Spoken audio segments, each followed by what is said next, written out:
இறைவனிடம் கையேந்துங்கள், அவன் இல்லை என்று சொல்லுவதில்லை.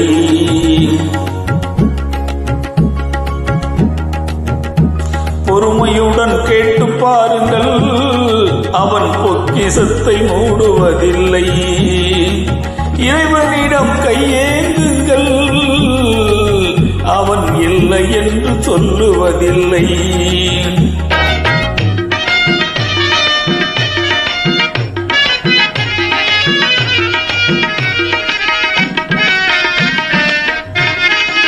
இல்லை என்று சொல்லும் மனம் இல்லாதவன், ஈடு இணை இல்லாத கருணை உள்ளவன்.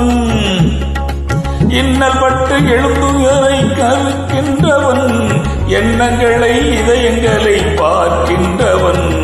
இறைவனிடம் கையேந்துங்கள், அவன் இல்லை